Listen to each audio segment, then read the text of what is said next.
I think the big thing is to take their time. One thing about behind a screen, you know, you're anxious anyways when you're playing for people and you're nervous because you care. I always say that, you know, how do you control your nerves? Nerves aren't a bad thing. Nerves can really get you to focus, but then there's that point where nerves become, they get in the way. But, you know, before I'm on stage each time, I'm always a little nervous for the ensemble. Not for me, but for the ensemble. I wonder how they're going to do this time. And that's an energy that's really good, though. I'm a kind of nervous energy, rather than, I'm not nervous that they're going to fall apart. I just wonder what's going to be. Like, people say, well, why should we come to your concerts? Why don't we just listen to your recordings? And I say, well, something's going to happen. I don't know what's going to happen, but it's not going to be anything that's on the recording, you know? So kind of slowing everything down almost in your mind in slow motion. But it can transfer to something very easy physically, that when the screen goes up and you know there are people behind it but you can't see them, you tend to rush. Because 10 seconds seems like a minute. Like, for instance, if we were to pause right now for 10 seconds, it would seem like an eternity. Put everybody behind a screen, the perception is even more. So I find that young people, because, you know, when they're preparing their excerpts and everything, they're going boom, boom, boom, you know, in practice room, right?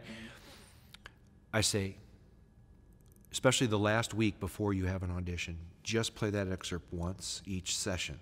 Don't play it again. You don't have another chance. It's not tennis. You don't have a second serve. Play it once, move on, because that's what you're going to do in the audition. But in between, you've got to change styles, composers, maybe even instruments, right?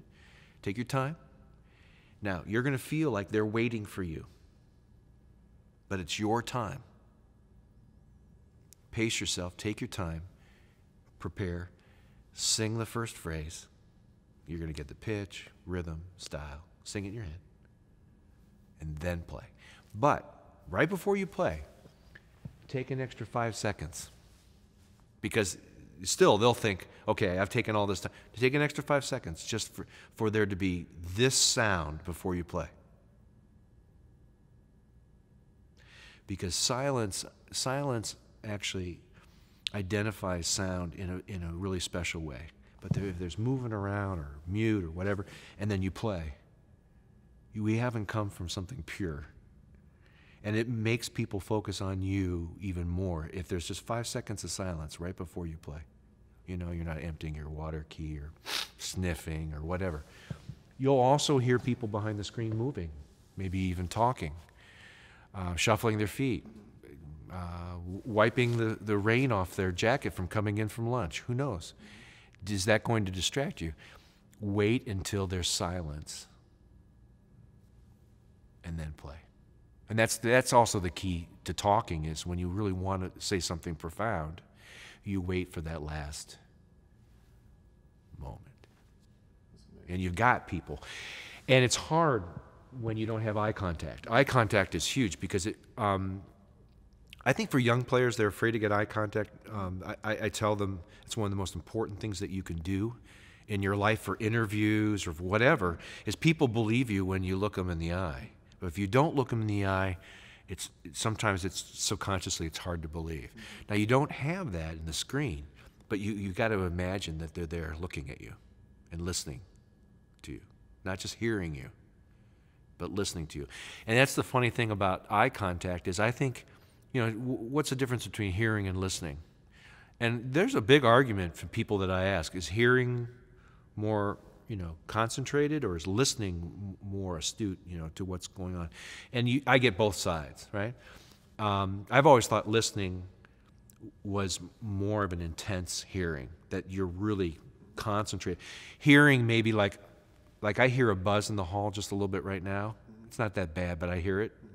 And it doesn't distract me, but if there was a TV on or music that I really liked, I would be very distracted by it. I would have to listen to it. I mean, I have Malcolm Bilson, who taught with me at Cornell. We used to go into restaurants, and he'd have them turn the music off in the restaurant because he couldn't concentrate. You know, so that's listening, I think, and I think eye contact helps listening, and that's why concerts are so important. Live concerts versus recordings and everything. The connection with you and your audience and how you sell that and how people engage with you and they're brought on stage, you know, in a way that you bring them on. But if you don't get eye contact or you don't connect with them somehow, they can't listen. They can only hear. I mean, the other side of the coin is when somebody says, I hear you. I think that means that they agree with you or they really understand what you're saying. So, you know, some people will say, no, hearing is more important than listening. And I think they're synonymous, but it's interesting to talk about what people's perception is on that. And that's the screen problem, is the hearing and the listening and how you engage people to listen to you. And I think it's just taking your time and having there be a gap between Mozart and Stravinsky and Sousa.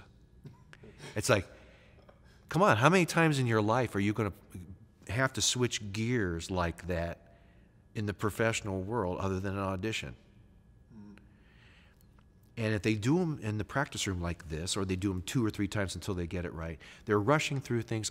Like, for instance, I'll suggest to them, could you just take that a little slower, and then, boom, they're playing. I said, no. Think about it. Think about the piece slower. Sing it in your head slower. And when you're about ready to play, take another 5 seconds. Sing it. Play it. So important. And like I said, that the last week of preparation, only doing 1 take of that excerpt in each session. Let's say you do 3 sessions a day. Only do that excerpt once, but tape it. And tape your process through those recordings. And you'll hear how you rush, how things are getting faster and faster together. You know, because time is all we have, you see? All right? In our lives. So listen to that and then play it back and analyze it then. And then the next time, go through your session. Maybe mix them, but only do each one once. But if you think you have a second serve in this business, you'll never win an audition. I don't ever recall anybody behind the screen saying, Mr. Number 7, would you play that again, please? They're trying to find something to eliminate you. Now, for a young person, that doesn't seem fair. They want the people behind the screen to be their fans, their support. No. They have a job to do to eliminate everybody but one. And if you give them an excuse, and I'm not talking about a missed note, you know, because maybe that's not an excuse. Maybe the playing was so beautiful that the missed note is just so minor. But if you play a wrong rhythm is an absolute. It's either right or wrong. That's it. You gave them a chance to eliminate. Next is what you'll hear. Or have a nice trip back to Rochester, you know. So, you know, the reason I say that is I tell them, you miss a note, make them forget it. Follow a bad one with a good one. And I think people's memory on that is a lot less severe than, that rhythm's wrong. Or that's really sharp. You know, intonation is not quite an absolute. People hear intonation differently, but it's still, you know, pretty objective, you know, when you think about it. Something's high. But I feel like a lot of times they're playing for perfection. And what their idea of perfection is, don't miss any notes. I played a lot of auditions where I never missed a note and I went home. So, you know, I think people's memories are sympathetic and short. And on stage especially, you have a problem, don't let them know. And that's sometimes that's what's cool about playing really contemporary music. Sometimes the audience doesn't even know, you know. But if you show that you missed a note, they'll know. You know, our students, sometimes I say, you know, I'm gonna, after your solo, if I do this, please stand. Give you a bow. And they stand and they're like, and the audience picks up on that. The audience wants to know how you did. Sometimes the music is so difficult, the audience doesn't know whether it was good or not. They rely on you to let them know. I mean, I did a piece a few years ago where a friend of mine brought his daughter, she might have been like in 6th grade. And I did some Karel Husa or something like that that's really kind of contemporary and maybe difficult to listen. But the rest of the concert was pretty easy to listen to, pretty tonal. But this one piece was really difficult. But it was the piece I really thought was, great. I mean, Karel Husa and I, spent a lot of time together. And he just passed away this last year. But I try to do a lot of his music. In fact, this year I'm doing all his music because he just passed away. So people are going to think I'm crazy, but I'm going to do it all the Wind stuff. So anyways, after the concert, I go up to my friend. He's got his daughter in the main hall here, and I greeted them. And I said, "Oh, how'd you like the concert?" "Oh, I really liked it." And I said, "Well, how'd you like this one piece? The really crazy piece?" And the guy said, "Well," he said, "I wasn't too sure about it.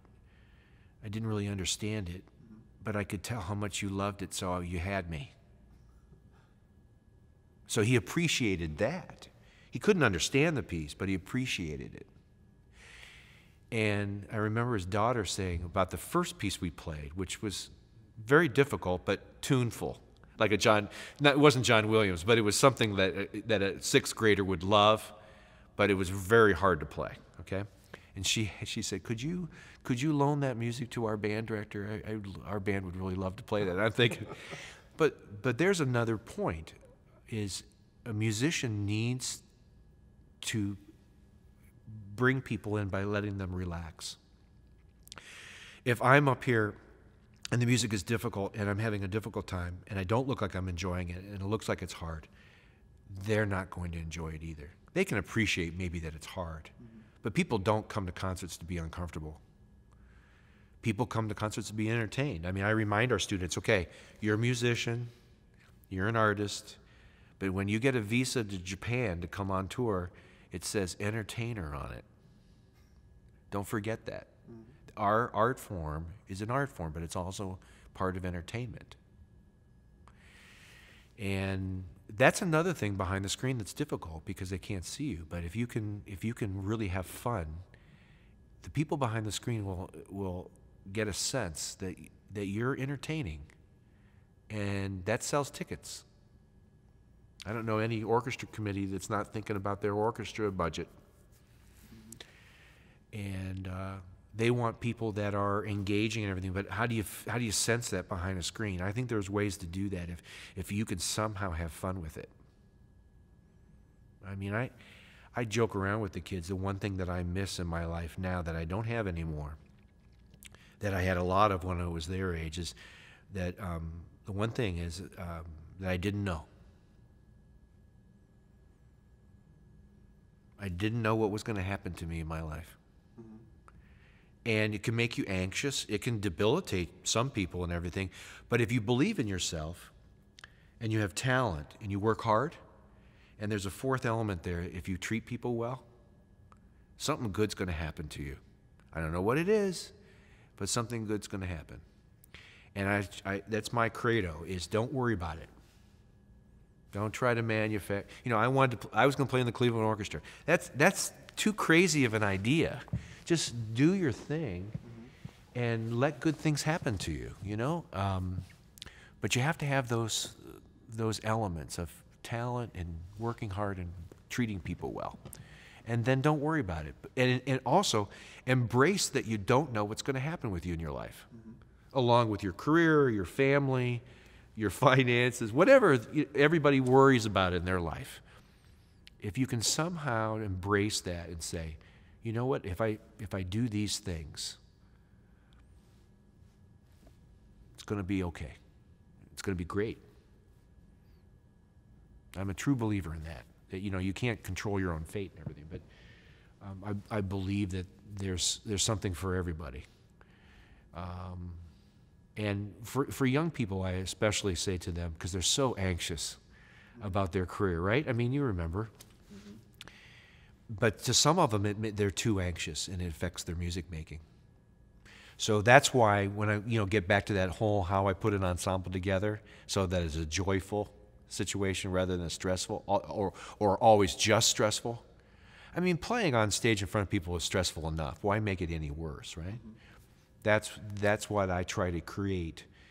And then I talk to them about it. I make sure that they know what just happened. You know, don't just take this for granted. I'll tell them, don't ever forget what it felt like to play in this ensemble. Ever. You know, take that with you and infect other people.